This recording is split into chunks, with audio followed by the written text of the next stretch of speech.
I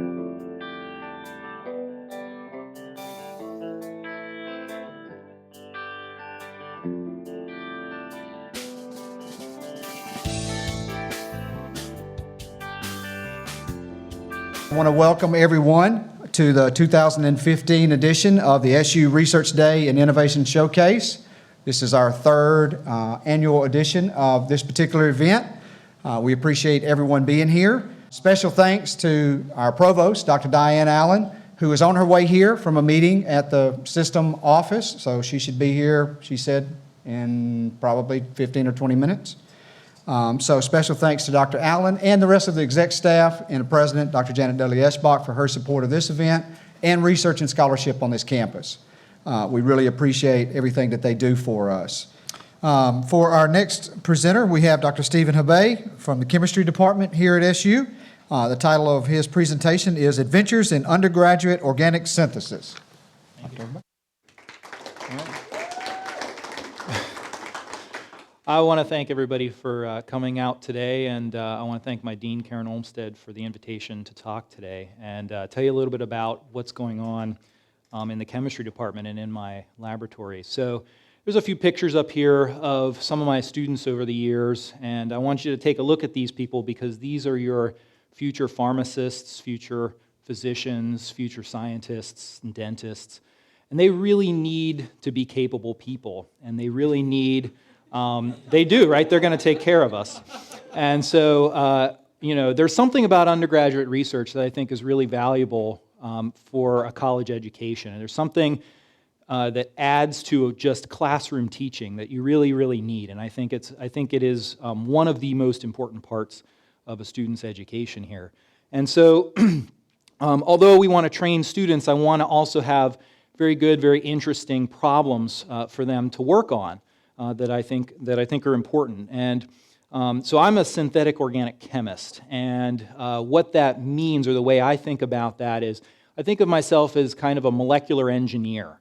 I like to build molecules the same way that a regular engineer or an architect would build a building or build a house. Right? You take raw starting materials and you combine them together piece by piece until you've achieved your target structure. And that's exactly what we try to do in the lab. So I want you to think about molecular structure as a type of sculpture, as a type of art.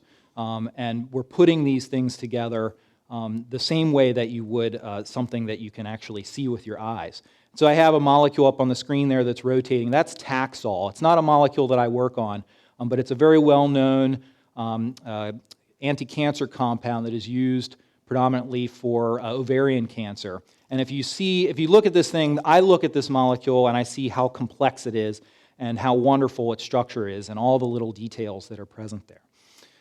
So in terms of thinking of these structures as art, right, humans are very good at making different types of art, making paintings, sculptures, architecture, and I think of molecular structure in the same exact way.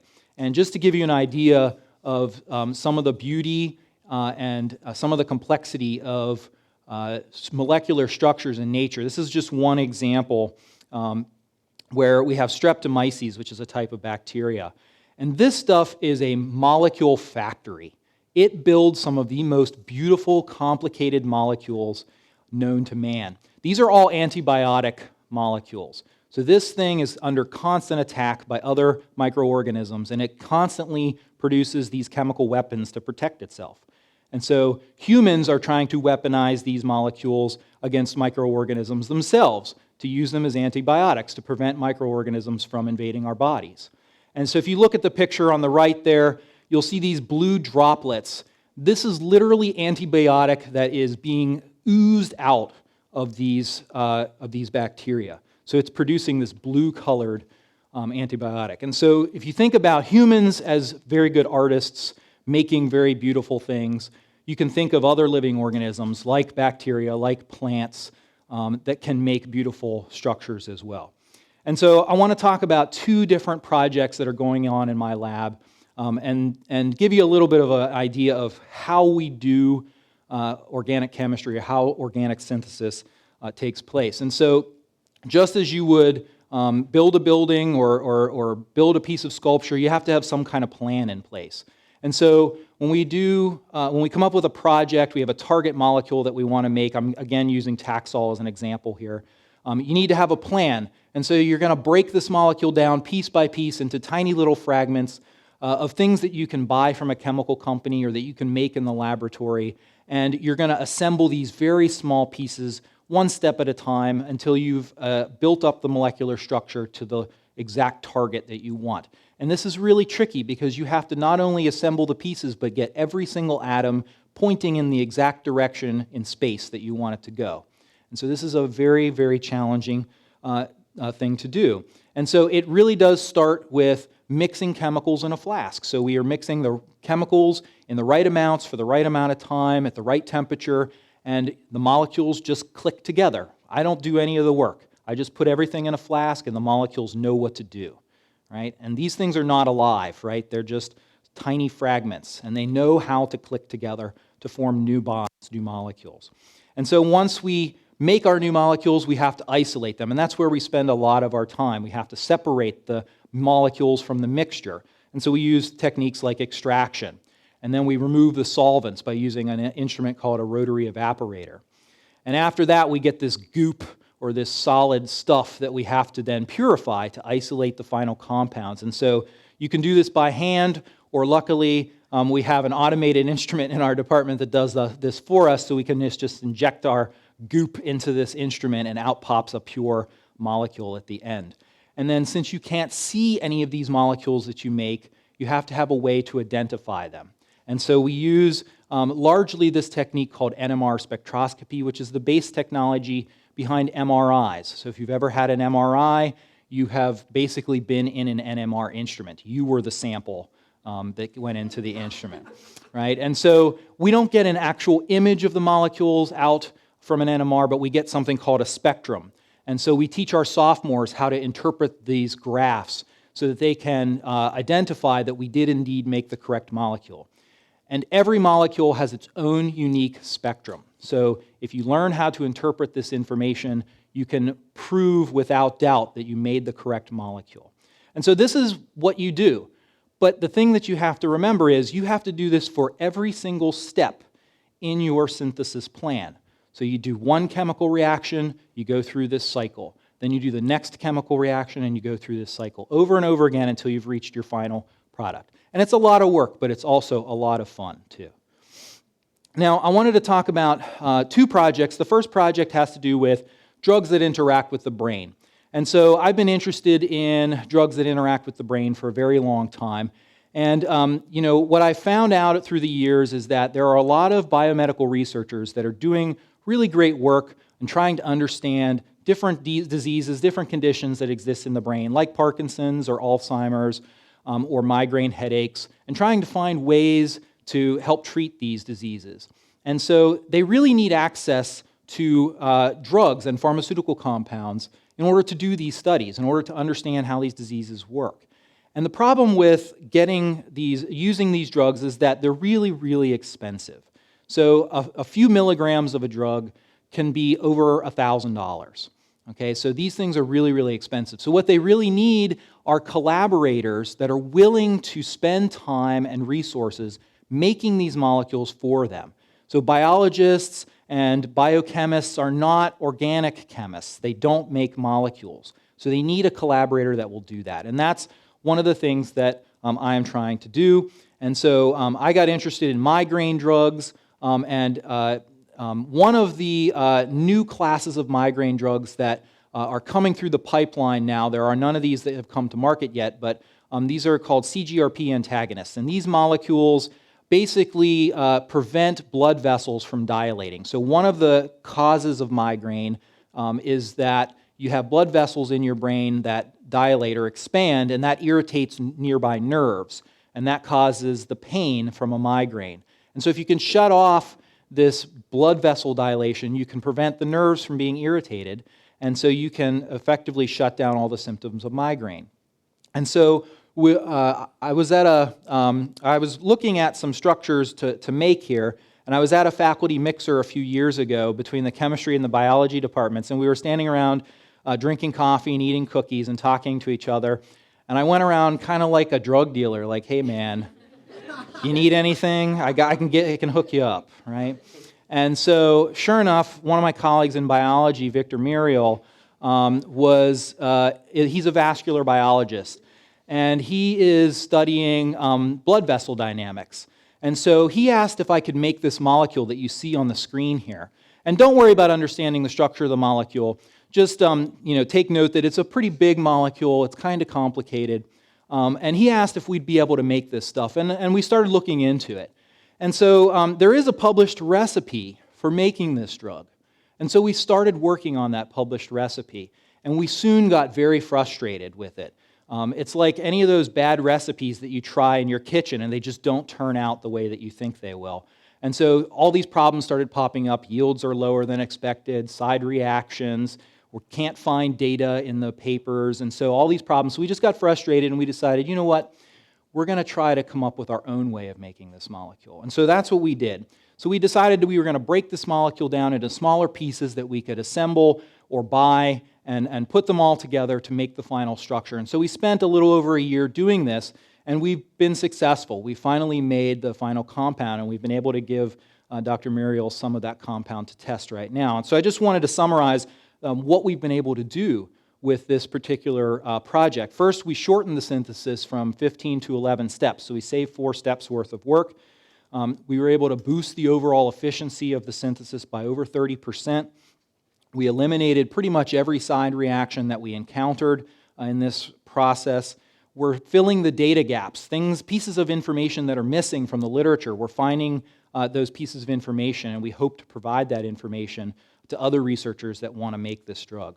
We made the synthesis scalable. We can now make gram quantities of this drug instead of milligram quantities of this drug. So it's operationally simple. One undergraduate can spend a week in the lab and obtain a gram or 2 of this molecule. And it's cheaper. So we haven't done a cost analysis on this compound, but I can tell you our annual research budget within the Department of Chemistry is a few $100s a year. And so if we can fully fund this project from internal funding from the department and the Henson School, people with more resources should be able to accomplish this same type of thing. So we hope to publish all of this information soon and make it available to people, other researchers that are interested in this molecule. It is an important molecule. It's used in all kinds of different studies having to do with vasodilation. And any leftover compound that we have available, we plan to make available to people for free. So if you know anybody that needs any of that drug, have them contact me. We'll be happy to give them some. The other project that I wanted to talk about has to deal with a class of molecules called alkaloids. And all of you, I am certain, are familiar with what alkaloids are. These are organic molecules that contain nitrogen. So anywhere you see a capital letter N, that's a nitrogen. And so one of the most famous alkaloids that everyone, or most everyone in here is probably familiar with is caffeine, right? And these are natural products that are produced by organisms, most of the time by plants, but also microorganisms, marine organisms can make these molecules. And so there have been so many different alkaloids that have been isolated and synthesized over the years, right? Morphine has revolutionized medicine as a painkiller. Cocaine is a stimulant that everyone knows about. Quinine is an anti-malarial compound found in tonic water, right? Strychnine, common pesticide used to kill rodents. And vinblastine, a very famous anti-cancer drug that's used for non-Hodgkin's lymphoma.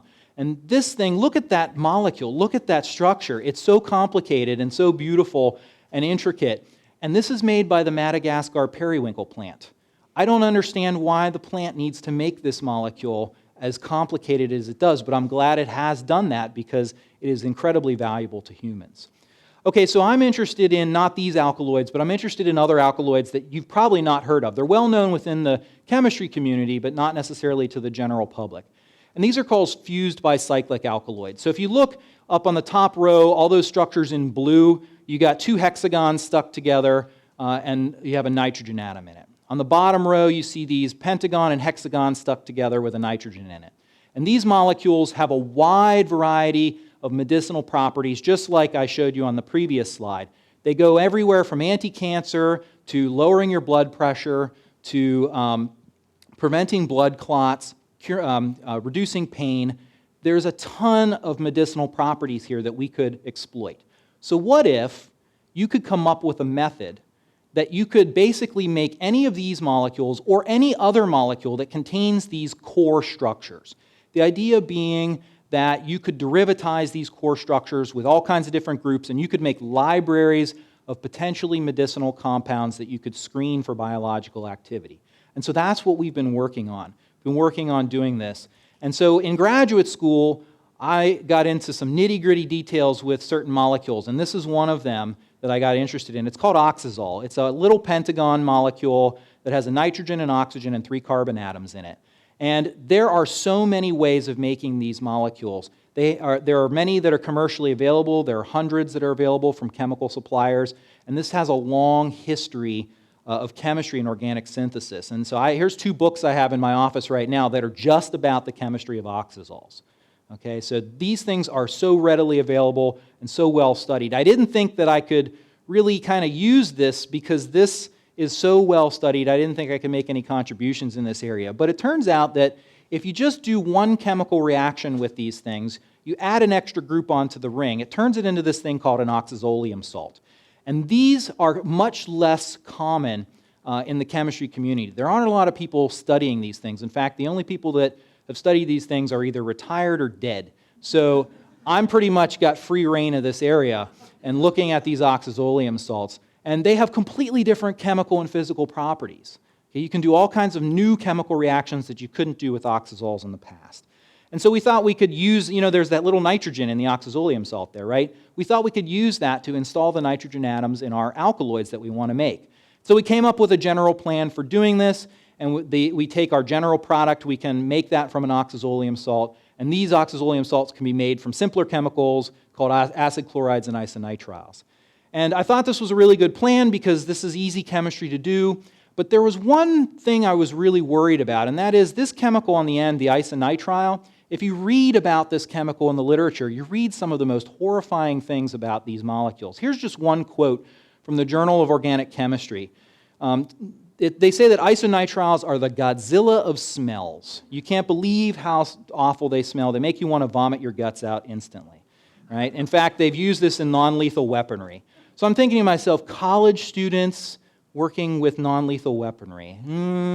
Not sure if that's going to be a good idea. But it turns out that when we make these compounds, they don't smell at all. They're stable solids. We can weigh them out on a scale, and they behave perfectly. So we were thrilled with this because we came up with a way to do this, and you can do it in one afternoon in the lab. So an undergraduate can come in here, make these precursors. We've made libraries of these compounds. We've had probably over a dozen now that we've made. And you can take them and next day in the lab, bring them in, activate them, and you can produce these pentagon-hexagon molecules that are stuck together. And so we've made probably about 10 of these molecules. We published this in the Journal of Organic Chemistry a few years ago, and now we're working on expanding this reaction and using it to make all of those other types of alkaloids that I showed you earlier.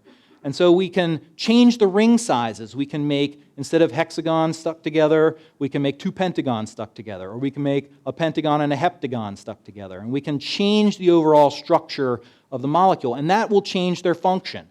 They will have different properties from the other ones. We can add layers of complexity, build more rings onto them, and make them look more like those alkaloids that you isolate from natural sources. And so we think we can make a big impact here on health because we can provide a bunch of drug-like molecules very quickly that can be screened for a variety of different diseases. And so that's exactly what we're going to do. We're planning to make these molecules and send them off to the NIH, and they have this molecular libraries program where researchers across the country can submit their compounds, and they'll put them in little plates with hundreds of other compounds, and they'll send these plates out to different research centers all over the place, and they will screen these against every drug target that they can come up with. And so, in the pharmaceutical industry, there's a term called 1 in 10,000, and this term is meant to imply that for out of every 10,000 molecules you make, one of them will make it to the clinic, right? So to clinical trials. And so you need to screen as many molecules as quickly as you can. And so if we can provide more molecules more easily, then you can help the pharmaceutical industry produce drugs faster and cheaper. And so that's exactly what we're going to do. I have professors that I had from graduate school have submitted compounds to this program, and some of them have been screened over 900 times. And so that's what we're hoping to do in the near future. So I hope I've given you kind of an idea of what my priorities are in terms of research. Number one priority, of course, is training students for careers in science, but also providing tools for biologists, for biochemists, and discovering and designing new reactions that can aid in the pharmaceutical industry. And so that leaves me just to thank a bunch of people. I want to thank my current group members, Sam and Ajua, who are actually doing research right now, so they are not here today. I also want to thank all the past members of my group. You can see where they ended up after they've graduated. I have a bunch of collaborators that I've been working with for a number of years. I want to thank the funding agencies for helping us out. And I want to thank all of you for coming out today and listening to me. So thank you very much.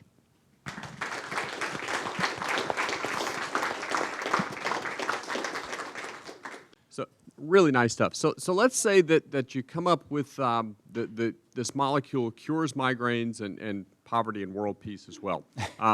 It's fantastic. So is there an issue? So the work that you're doing now is on a small scale. Are there issues to scaling up this production that are challenges? Yeah, there are always challenges in that. So that's an entire field of the pharmaceutical industry called process chemistry. And the job of a process chemist is to take something from the small scale and scale it up to the point where you can make multiple kilograms of these compounds so that you have enough supply for patients. And so I have a few friends that are process chemists, and they love it. These are the types of challenges that they eat up. Okay, they will go in there and they will fix reactions until they are 99.9% yield and no impurities, and the products just crap out, and you can filter all this junk away from it. So that's a great question, and it is definitely a part of the process. And so we're making milligram to gram scale molecules here. And that's about all we can do in our laboratory, but that's the next step for any compound that would go into the pipeline. Yeah. Okay, so you're looking at two different classes of molecules, the alkaloids and the brain stuff. Yeah. Which one do you think will have the biggest impact? So you have undergraduate students slaving away in the labs, right? And so these are two different type processes. What direction is your lab going on? Is it equal, or do you see one having a bigger contribution than the other?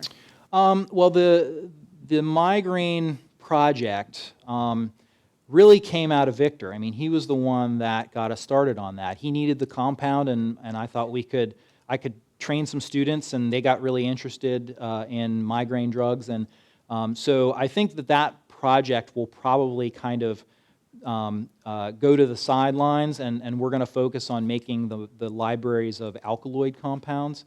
And I think that those are where we're going to see how far we could go with it.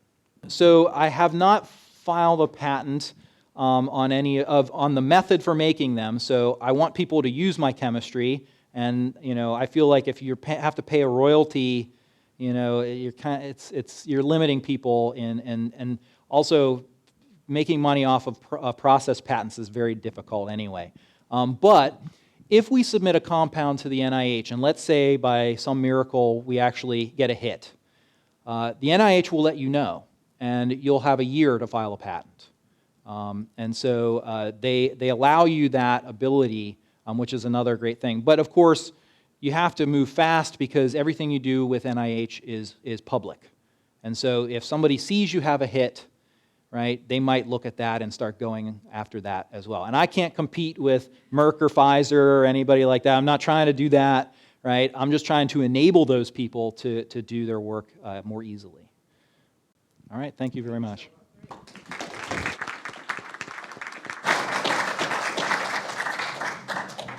Thank you all for coming out to the faculty presentation component of today's activities. We sure appreciate the energy from all four of our great speakers. They represented each of the schools in outstanding fashion.